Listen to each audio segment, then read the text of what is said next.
I'm not finished addressing Chuck Schumer's complete failure of leadership. Yes, the main responsibility for what happened on Sunday lies with Donald Trump, John Thune, and Mike Johnson. They are the ones directly responsible for policies that will cause 50,000 Americans a year to lose their lives due to health care cuts. But here's the truth. Democrats didn't stop them. Chuck Schumer didn't stand firm. He didn't keep fighting. Instead, he allowed and even facilitated this surrender to Trump, and that's why so many Democrats are now speaking out. The biggest and most explosive criticism yet came from Senator Bernie Sanders. And we're going to break down exactly what he said and why it should spell the end of Schumer's leadership. But first, if you could take a second to like this video, and if you haven't already, hit that subscribe button to support our work. It really helps. Now, before we get to Bernie's comments, let's start with another Democrat exist beyond Congress, the governors, state representatives, and other major voices who continue to stand up for real democratic values. Because Chuck Schumer and Hakeem Jeffries may lead their chambers, but they do not represent the entire Democratic Party. Our movement isn't defined by corporate donors or AI PAC contributions. It isn't about caving to Donald Trump and following up with a strongly worded letter. There are true progressives in the Democratic Party who are ready to fight.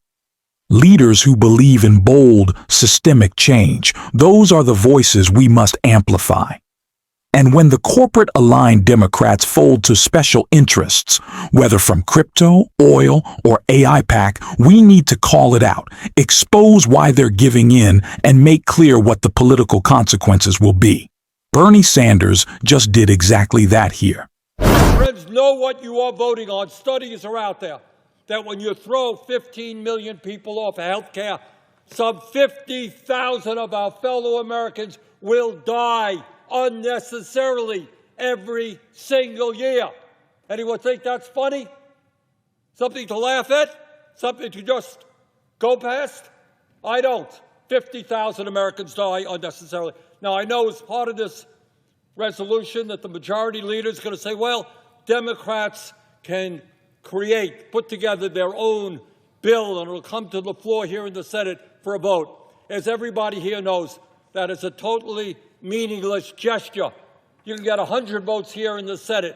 Won't mean anything because the House is not going to take it up, and the President of the United States certainly will not sign it. This is not something up for negotiation. When people's lives are on the line, it's unacceptable to reduce the issue to a political calculation. I don't care about the spin or the optics. This isn't about how it plays in the media. Real people are suffering, and that's what matters. It's easy to talk strategy when you're not the one worried about losing your health care. That's what sets Bernie apart. He's focused on people, not political theater. And that brings us to Chuck Schumer. He's the one who oversaw this collapse. I don't care that he technically voted no. As the leader, it's his job to hold the caucus together.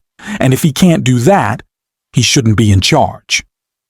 When Bernie Sanders was asked whether Schumer should remain as Senate leader, his response was so significant that it's worth watching and breaking down in full context. What you got right now, Chuck Schumer is part of the establishment. And I'm sorry to say that many people in the Democratic caucus are part of it. I would say we have 8 or 9 out of 47 people who I would consider to be progressives. So you can argue, and I can make the case that Chuck Schumer has done a lot of bad things. But I think getting rid of him, who's going to replace him?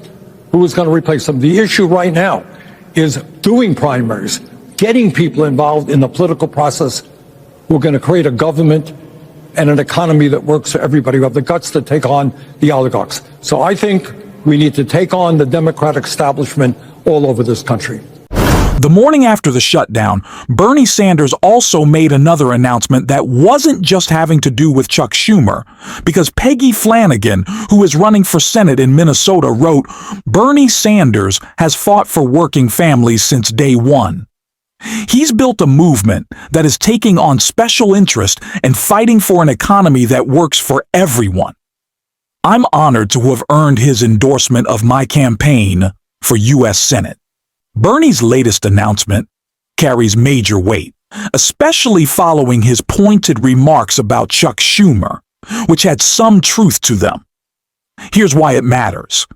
Angie Craig, currently a House member running against Peggy Flanagan, is Schumer's endorsed candidate.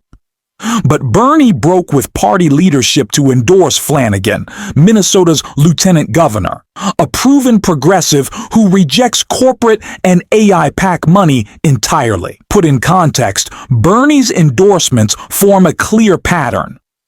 In Michigan, he's backing Abdul El-Sayed, a strong grassroots candidate, while Schumer and the establishment are supporting Haley Stevens. In Maine, Bernie threw his support behind Graham Plattner, who's running against Schumer-backed Janet Mills. This shows that Bernie isn't simply calling for new leadership in name only. He's pushing for a complete break from the establishment mindset that prioritizes big donors and corporate interest over working families. He's building a movement, not just criticizing the old guard. In his own words, there are only a handful of true progressives in the Senate, maybe 8 or 9. Bernie's mission is to expand that number by backing candidates who will actually challenge the status quo. His endorsements aren't symbolic. They're part of a larger strategy to transform the Senate itself and, by extension, the Democratic Party. Flanagan, Plattner, and El-Sayed represent a new kind of leadership, one that refuses corporate cash, stands up to lobbyists, and answers only to the people. The 2026 primaries, Bernie argues, could be more consequential than even 2028, because they'll set the tone for what kind of party Democrats will be heading into the next presidential cycle. So, while it's easy to feel disillusioned after the recent shutdown, this moment is also an opportunity. It's a chance to reclaim the party from corporate influence and reshape it into something that truly reflects the values of its base. Bernie's leading that charge, and other progressive voices need to join him, amplifying candidates who share that mission. This isn't just about replacing Chuck Schumer. It's about dismantling the system that created him. That's why Bernie's endorsements are so important. They're not just political moves, they're steps toward a broader transformation. And while we'll keep following these developments, there's more to unpack, including the major revelations still unfolding about Epstein, which even Lawrence O'Donnell isn't done discussing. Democrat on the House Judiciary Committee, Jamie Raskin, has some questions for Donald Trump, which he put in writing and sent directly to Donald Trump at the White House. Congressman Raskin tells Donald Trump in writing, quote, "You have adamantly refused to release the Epstein files despite campaigning on their release. You lied when you denied authoring a lewd and incriminating birthday note to Jeffrey Epstein, and you ridiculously claimed that your unmistakable signature on that note was not your signature. You shut down the Department of Justice's ongoing investigation into Epstein's co-conspirators, and you expressly declined to rule out pardoning his main accomplice, convicted child sex trafficker Ghislaine Maxwell. The House Committee on the Judiciary has now received whistleblower information indicating that this cover-up goes even further into the Department of Justice and Bureau of Prisons than was known before. Documentation received over the last several days by this committee indicate that under Dr. Tanisha Hall, the warden of federal prison Camp Bryan, the federal law enforcement staff working at the camp have been waiting on Ms. Maxwell hand and foot. This information also indicates that Ghislaine Maxwell is working on filing a commutation application with your administration, demonstrating either that Ms. Maxwell is herself requesting you release her from her prison sentence for her role as a conspirator in Jeffrey Epstein's international child sex trafficking ring, or that this child sex predator now holds tremendous sway in the second Trump administration, that you and your Department of Justice will follow her clemency recommendations. Congressman Raskin demands that Donald Trump, quote, make your former personal attorney and now Deputy Attorney General Todd Blanche available immediately with our committee. I am demanding answers to these three questions. First, have you discussed a potential commutation or any form of presidential clemency for Ms. Maxwell and with Mr. Blanche, his underlings, or anyone else in your administration? Second, have you directed Mr. Blanche or anyone else in your administration to provide Ms. Maxwell with the transfer to the prison camp, favorable and preferential treatment in prison, or special accommodations for her communications and interaction with her family and the outside world? Third, what has Ms. Maxwell, her attorneys, family, or representatives promised you or your... We're not done covering the Epstein story. Not now, not ever. This is something we're going to keep talking about right here on this show. If you want to help us keep digging, make sure to hit that subscribe button, give this video a like, and if you've made it to the end, drop a blue heart in the comments to show your support. And until next time, I will see you soon.